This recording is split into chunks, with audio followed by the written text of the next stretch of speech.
is about next-gen leadership and generational handoff. We will talk about the importance of multi-generational leadership as well as adaptive and resilience governance role in creating the sustainable future. Next slide, please. 3rd August, I will tell a couple of words about myself. I got introduced, and thank you for that. So I'm also initiator, co-founder, and former president of the PMI Tbilisi, Georgia chapter, which I'm really proud of, and I'm really happy to have this in my background. So I have more than 15 years of the managerial positions in project, program, portfolio management in healthcare, construction, IT, public sectors, as I mentioned. Recently, I really become involved with the AI, as most of us, obviously, and I graduated from MIT and Oxford programs in artificial intelligence, as well as I am author of the workshops AI in Workplace and AI for Business, as well as I am certified adaptability coach. So you can find information about me on LinkedIn.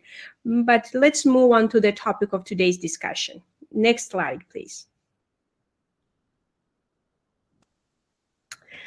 3rd of August, 2023. August is the month of the vacations, where people take months or weeks with the family to go and spend time. But this day was a tragedy for Georgia. In this day, at 4 p.m., landslicing happened, and mountain resort called Shovi was destroyed completely. Imagine the scenario where you are having your lunch with your family and loved ones, with your desert vacation, sitting in the forest at the spring waters and enjoying the beautiful sunshine and birds singing, and all of a sudden you hear the roar voice and you see the trees, cars, houses, everything is coming, and you don't know where to go and where to escape. And also, what's the most important, on vacation in the mountain resorts, there were families with the kids. Unfortunately, this tragedy ended up with losses of 32 people, with the families of 3 kids, like people who were coming for vacation from Netherlands, different countries, the students who were studying in the France or United States, coming for vacation in Georgia, and they just lost their life because of this landslicing. So it was devastating.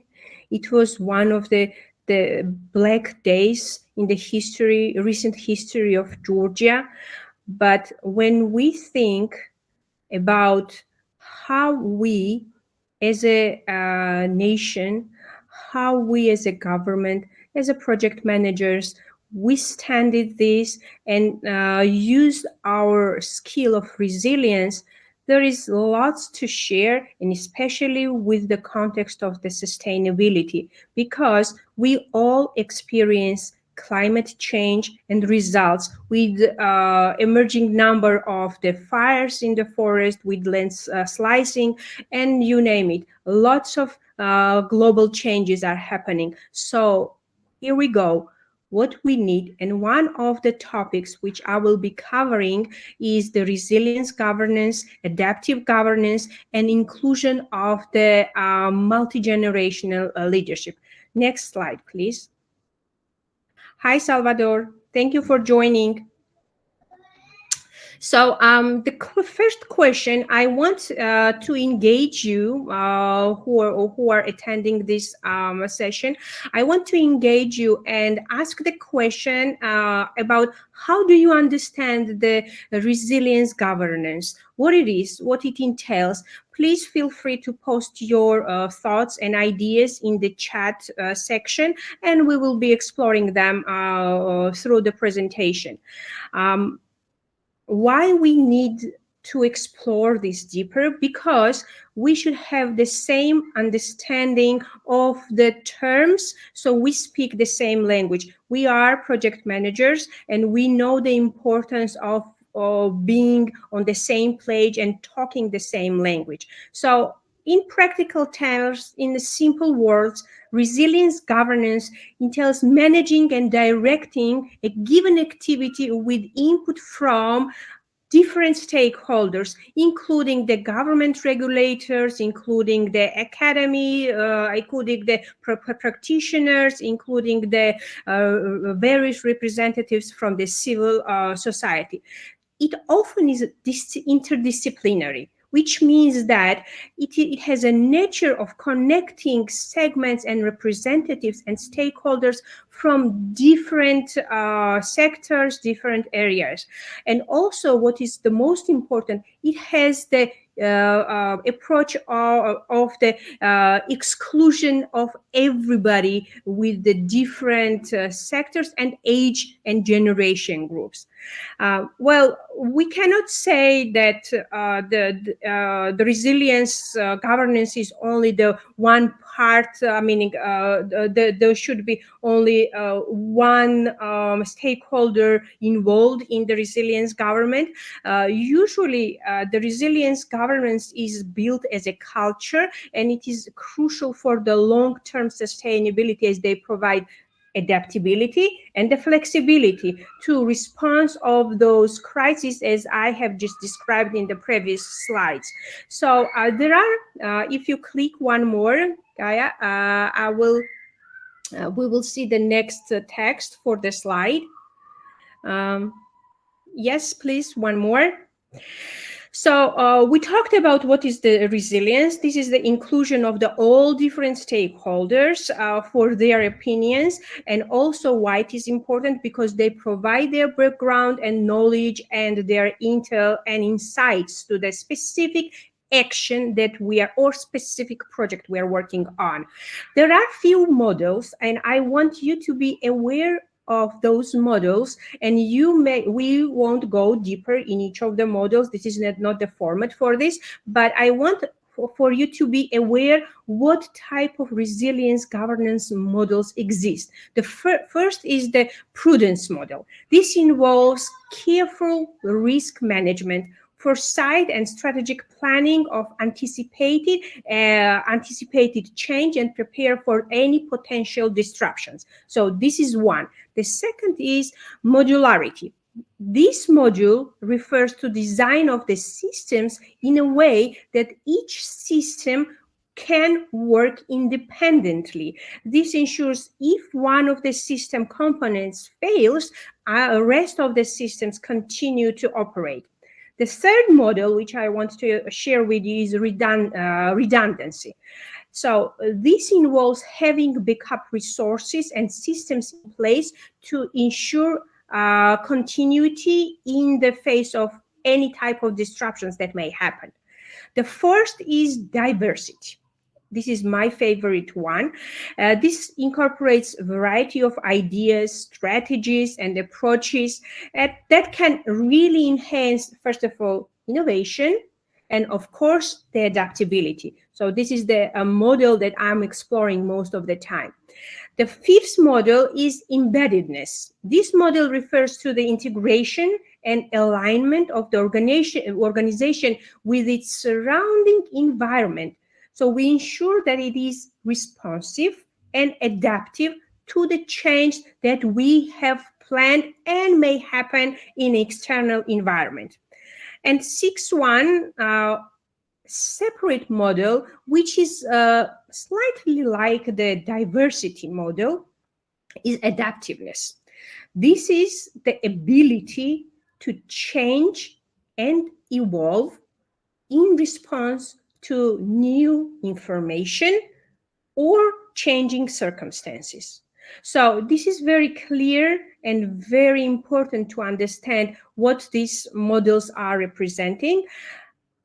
I can assure you that I have never seen each model separately. All those models are interlinked and they include each other. Usually we see the hybrids of those models. For example, I can tell you the example of the World Economic Forum and Machaidze company. They have launched the Resilience Consortium, which coordinates public and private sectors, and it is in support of strengthening the resilience of the society. So this emphasis that resilience must be accomplished jointly and in accordance with the public and the private sector regulations, policies, and ideas and inputs and insights. So I would say that resilience governance models give essential are really essential for the long-term sustainability, as they enable organizations to withstand shocks, the shocks that I have referred, and adapt to the change and deliver the lasting value. Those are three key components of the resilience governance. Next slide, please. So now let's discuss the different generations. For sake of this conversation, I brought four generations: baby boomers, Gen X, Gen Y, millennials, and Gen Z. I'm not going to explain which age, which year it starts and ends, but what really I want to bring to your attention, the approaches each of those generation representatives bring to the table in terms of the sustainability. For example, that baby boomers might focus on stability and long-term planning. Well, it is, of course, we use the 80-20 rule as we use it in Pareto and everywhere. But generally, it is thought that the baby boomers are really less vocal about the sustainability. They volunteer, they are very active volunteers. They do care. It doesn't mean that they don't care, but they are, in fact, less mindful about their, even for example, the investment in the financing while purchasing something, considering the sustainability of the products they are buying. So let's move on to the Generation X. Generation X is known with their entrepreneur spirit and approach to work. They have passion for work and life balance. They're independent thinkers as well as the mindful about the sustainability. They have more mindfulness for sustainability than baby boomers. They can express, they can be more vocal. Again, we say that baby boomers have care for sustainability, but they are less vocal. Yeah. They are thinking how to transform. We're talking about the Gen X. They are thinking how to transform their workplace to make like their workplace more sustainable, putting the boxes, paper boxes, and thinking outside the box how to do and what to do, and are more mindful about the purchasing of the goods from the sustainability standpoint. So now move to the millennials. Millennials have more sustainable mindset, and they are twice as like to invest in the companies or in the goods that they have environment for those companies who produce them, and they have in the goals the sustainability SDG goals. They consider the SDG goals. So it is considered that they are more likely to make their purchasing decisions based on the SDG involvement in the company's mission and vision, which is brilliant, right? So, and the last generation. It seems that the Generation Z is the most concerned about the sustainability. They are more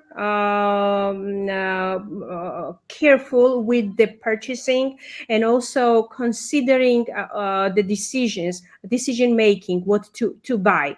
So they are known for their commitment for the sustainability behavior and willingness to trade for better pay, to work for a more sustainable minded company. So when they choose where to work, they choose the companies which are more SDG mindful.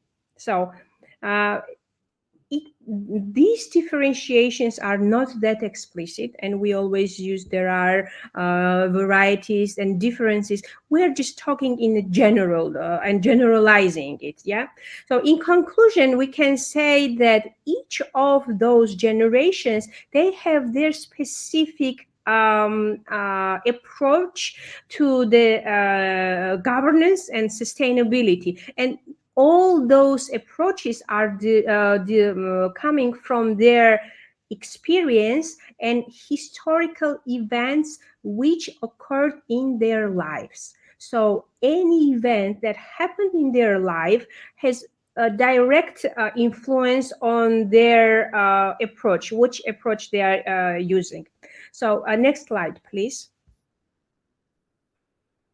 So now we are moving to the understanding of what is adaptive governance. If you click more slide, more text will show up, and there will be question. Again, for participants, I would like to encourage you to put your ideas. What for you the adaptive governance means, how you understand it, and how you experience it. I want to encourage you to put your thoughts, and let's discuss and reflect on our understanding.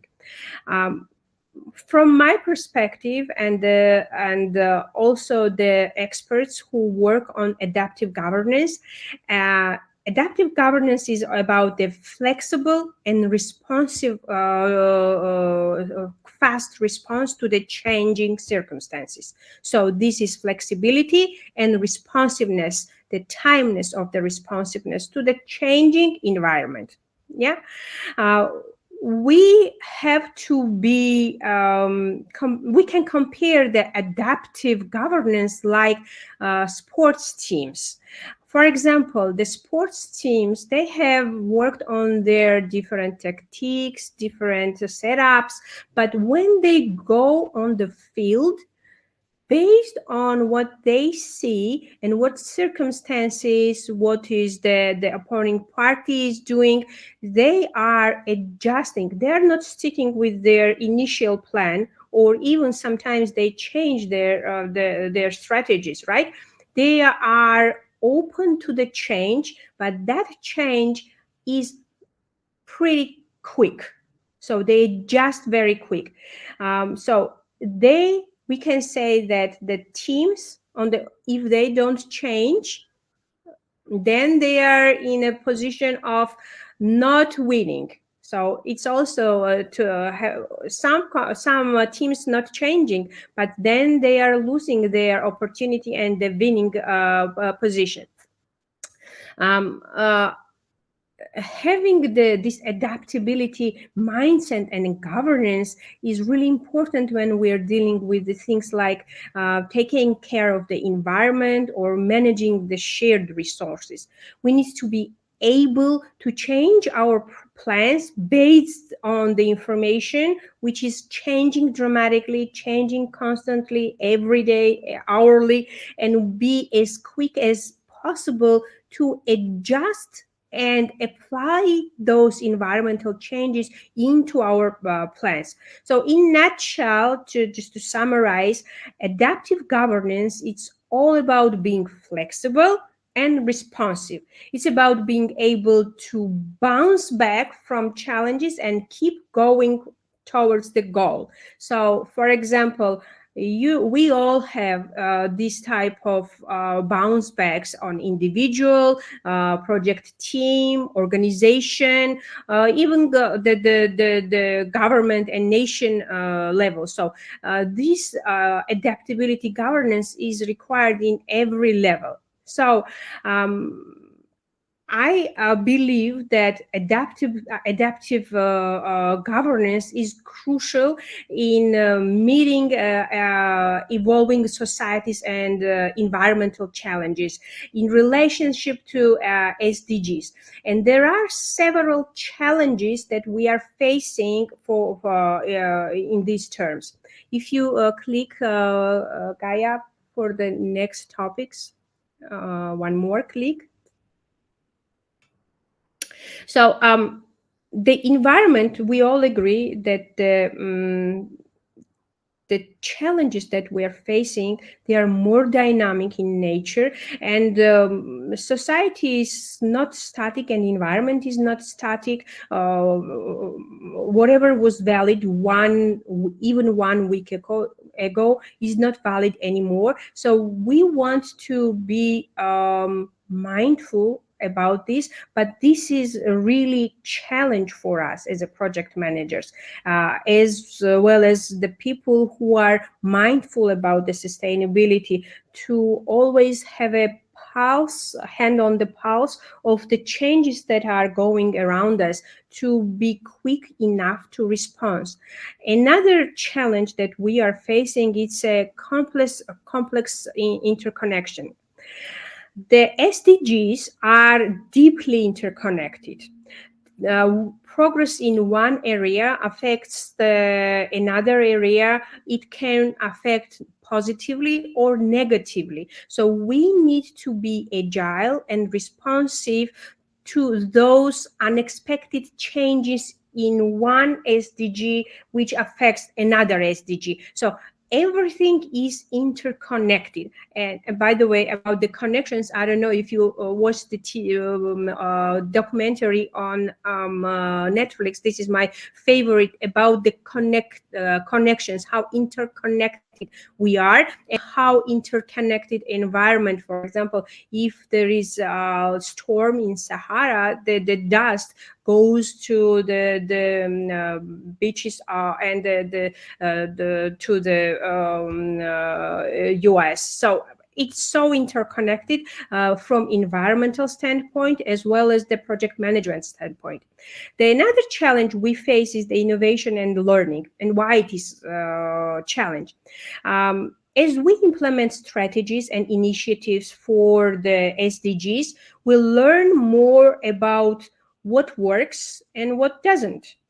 Agility allows us to incorporate those learnings rapidly, continually improving the strategies and actions. But sometimes it is challenged to keep up with the innovation, and it is challenged to keep up the project teams and people to learn as fast as environment requires. So it is a challenge. The fourth challenge I see is inclusivity and participation. Different communities and stakeholders may have different needs, different priorities, and different perspectives concerning SDGs. Responsiveness enables us to take these diverse viewpoints into account. So inclusivity and participation is still it still remains to be a challenge. So we need to be mindful about this. And last challenge, which I see, is the resilience. Resilience is connected to agility and adaptability. Agility and responsiveness enhances our resilience in the face of shocks, as we started the presentation, and also it also helps us to come back from any setbacks we experience at the project level, or even while implementing the SDG goals and activities. So we really need to be mindful about the level of resilience we, as an individual, as a project team, as an organization, and then as a country or nation have in terms of SDGs. So let's move to the next slide, please. Well, there are several strategies to ensure the inclusiveness and diverse multi-generational stakeholder involvement. Well, would it be from boardroom or from to the project team? Every stakeholder should feel that their opinion counts and their idea is important.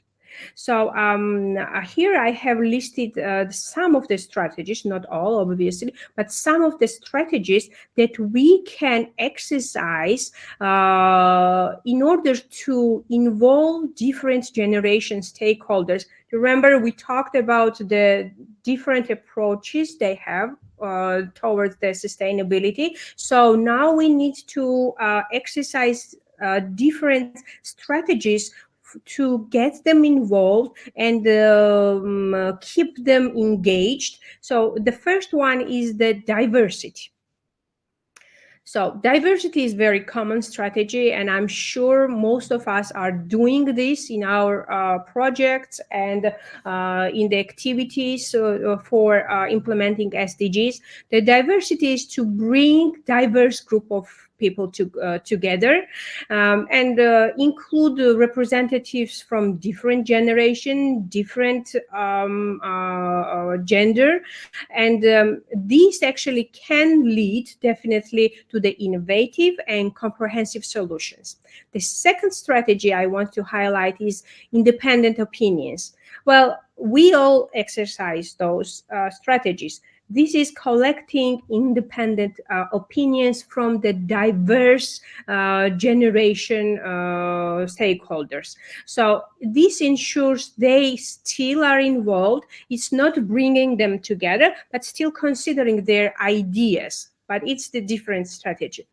Another strategy that I'm using is the safe space.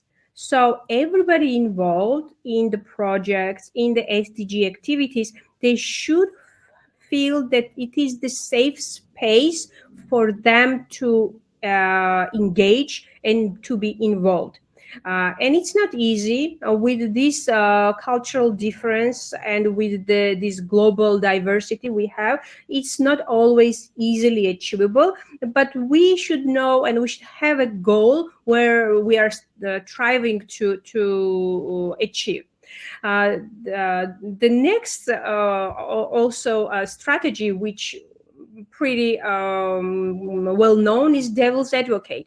You will have a person who will be challenging every idea about action implementation. Does it include everybody's idea? Does it include the SDG objectives? Does it really have inclusion from everybody? So it's the strategy that we are also exercising on the everyday work. The next strategy is shared responsibility. Share collective responsibility for the outcomes. Actually, this really fosters a sense of ownership and commitment among all the stakeholders. If we share, well, from another standpoint, this may conflict with the RACI metrics, where you have to say that you have to have one responsible for each activity, but for specific task, we can have a shared responsibility for some activities. This is one of the strategies, depending on the activity or depending on the project task which we are in the solving. The last strategy which I want to highlight is the active involvement. Well, we all have seen people in the meetings or in the initiatives or in the activities with the passive involvement. They are there, but it's just not as active as we call it, as vocal as we wish to for it to be. So active involvement is really asking about the strategic during the strategic planning meeting about the ideas, setting up the ground rules for the active involvement. It is of course related with the safe space, but for example, when you know how to approach the different generation, how to approach for the sustainability, what approach different generations have, you may have a better awareness how to approach and how to involve each of them. So active involvement is really, really key for involving different gen stakeholders. Decisions that are made for SDG should be, of course, shared responsibility. It should have active involvement. Sometimes we should have played the devil's advocate. We have to create the safe space and environment for this action execution, and we have to have room for the diversity as well as the independent opinions. So if you move to the next slide, now I want to move and ask you a question. Again, those who are on the chat, please be active and ask and put your response in the chat section.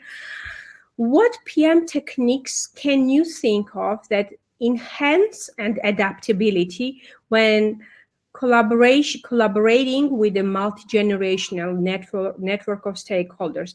There are several tools, PM tools that we are using, and for this presentation and conversation, I would like to bring a few of them. If we go to the next slide, the first is the goal setting. So we all know that goals should be smart, right?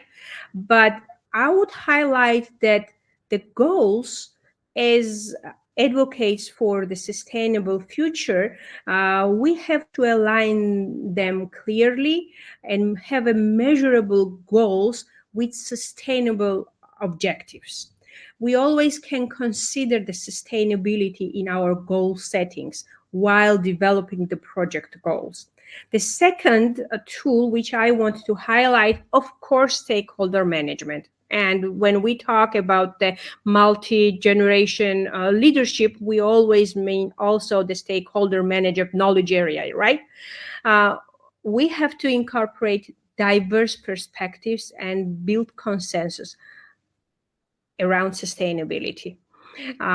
Well, reaching consensus in such a diverse groups that as we operate is not always possibility, but this is our ultimate goal, to strive the consensus from the diverse perspectives, consensus, understanding, and frequent and deep conversations.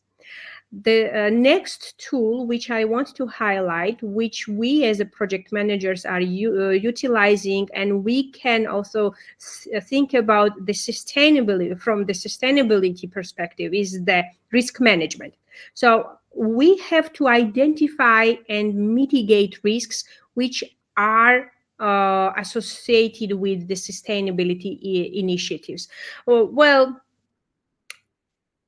usually the sustainability risks are not as frequently addressed in the risk registers, but if we start being mindful and being thoughtful about the sustainable about the SDGs, and each project risk can have the risks related to sustainability. This is just a low-hanging fruit for us, for project managers, to think about the risk management from also different angle, different perspective, which is the sustainability, right? The next tool which project managers can really exercise is to monitor and evaluate.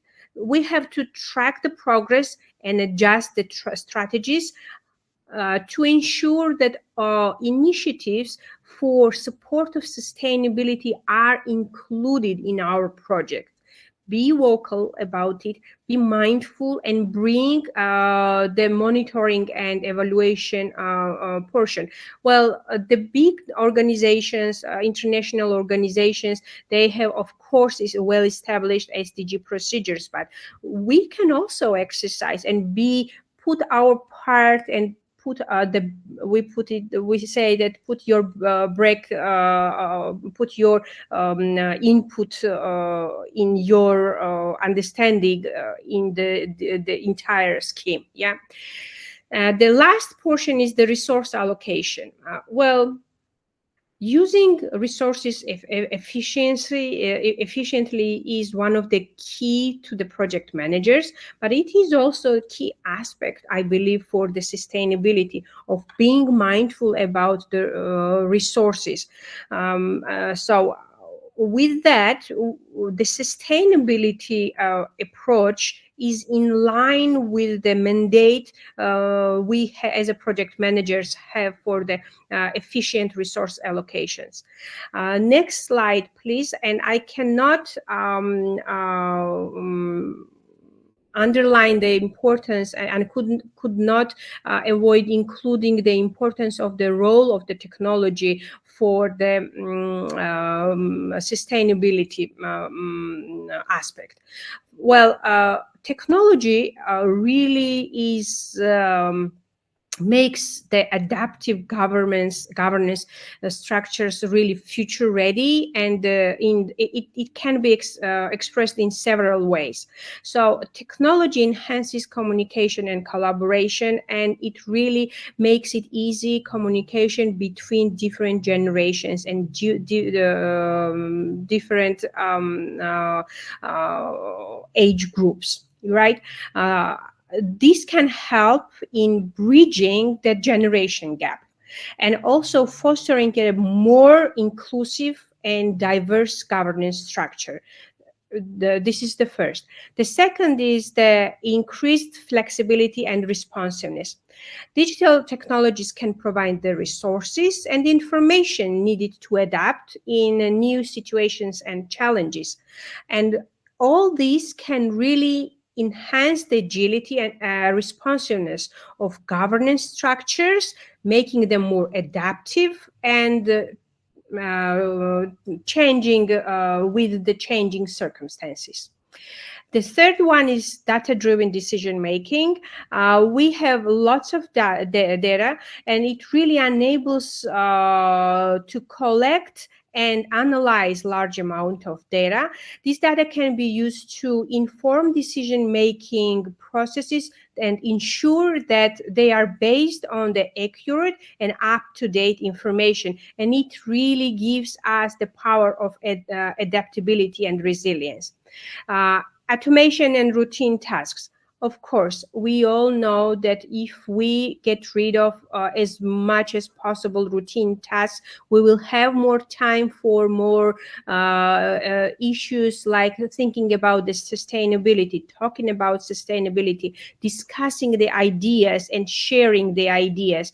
And it, of course, will benefit the sustain SDG goals. The last is improved stakeholder engagement.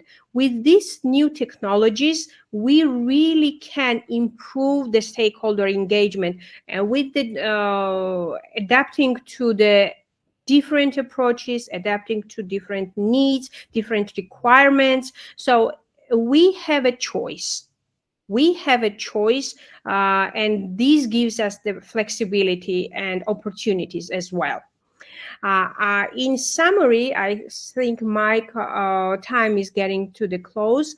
I have listed all the, can you move to the next slide, please? I listed all the key top considerations that project managers should have while thinking about the generations, multi-generation leadership, and governance, such as the adaptive governance and the resilient governance. We talked about the stakeholder management, and it should be across all the generations. We have to work through the adaptive project frameworks and be agile as possible even with the choosing the methodology, would it be waterfall, hybrid, or different agile methodologies, we should foster and nurture skills of adaptability, not only individual level but also with our project teams. And for that purposes we have to be prepared well in advance with our adaptability programs. And there are several ways, several reading material, exercises, and the certifications that can be done for increasing and improving the adaptability. We talked about the risk management for the multi-generational projects, and how this risk management, being mindful about the sustainability, can be crucial for SDGs. Also, communication strategies, those are tools that we can utilize in project management and consider the SDGs. Knowledge management and succession planning is also crucial importance, has a crucial importance. The seventh is the digital tools and transformation.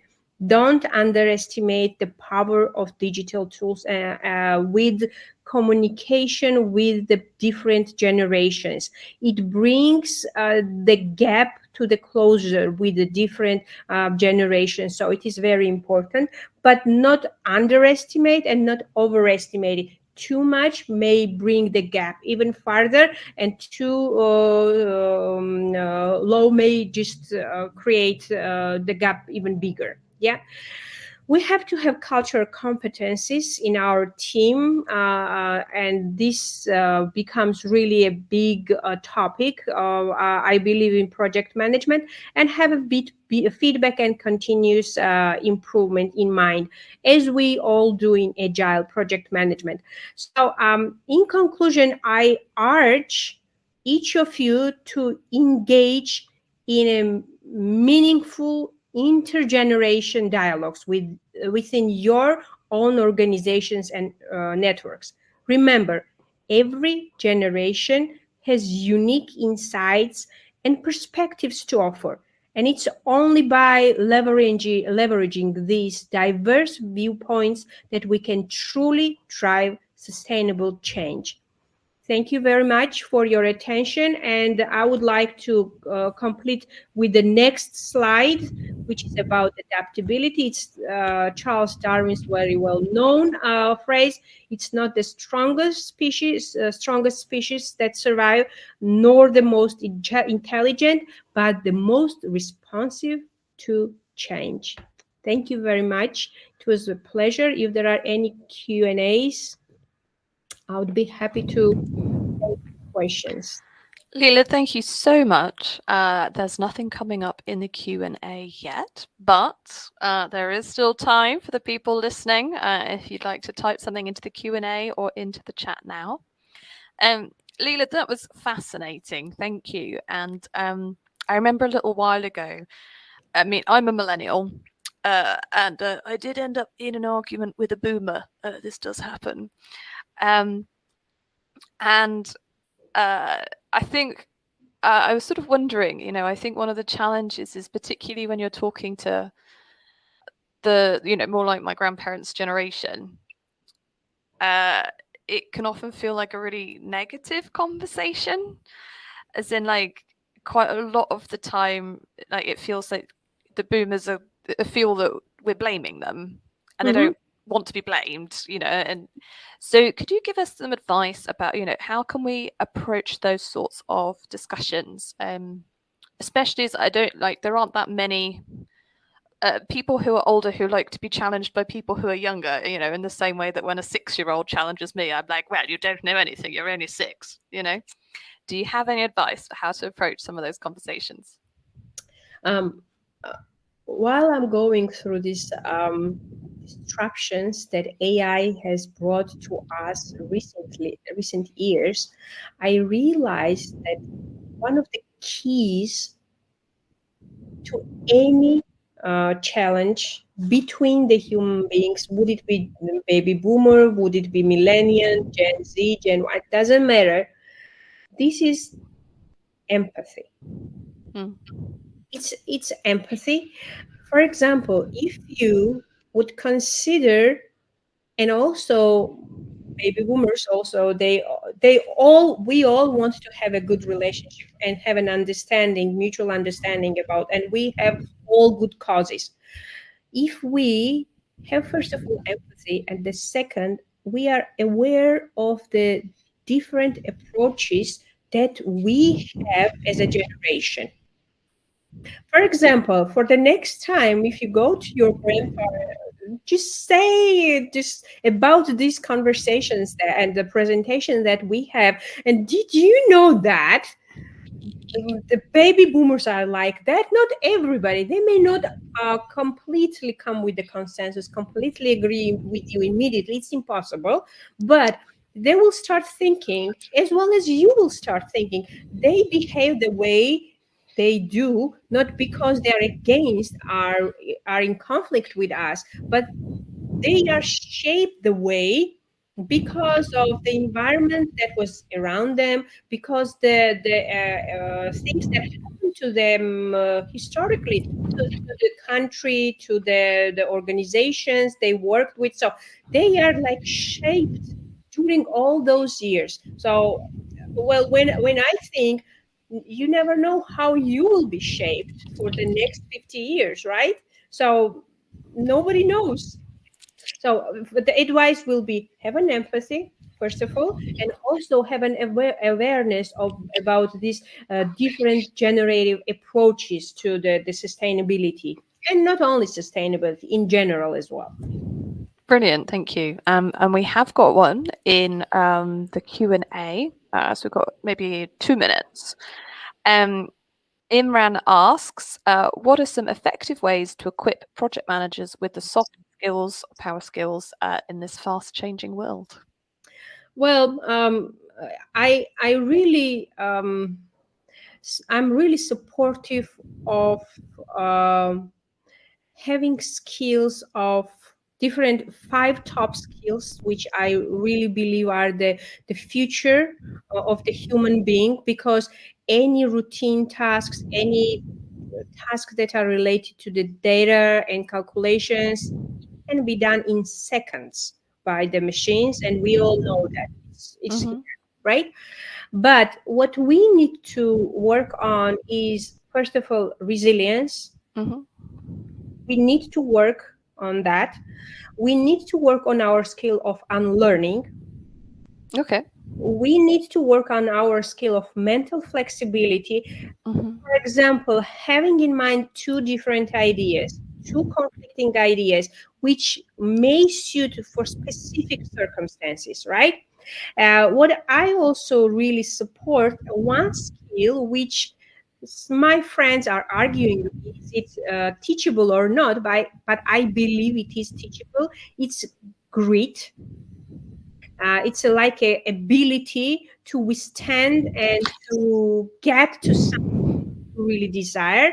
So those are skills I really believe are the future skills, include, and of course, creativity and intellectual curiosity. You have to have them, but I'm also quite often is argued, but it comes with the genetics. It doesn't comes with it can be taught if you are mindful and if you are exercising. And I have evidences of it during my coaching, mentoring sessions. I don't know, even the PMP preparation and project management trainings. I see the vivid results of it. Thank you, Imran, for the question, and thank you for attending. Thank you, Lela. That was absolutely brilliant. That's all we have time for, folks. And so we're going to end the session now. Lela, thank you so much for your time. It's been such a pleasure.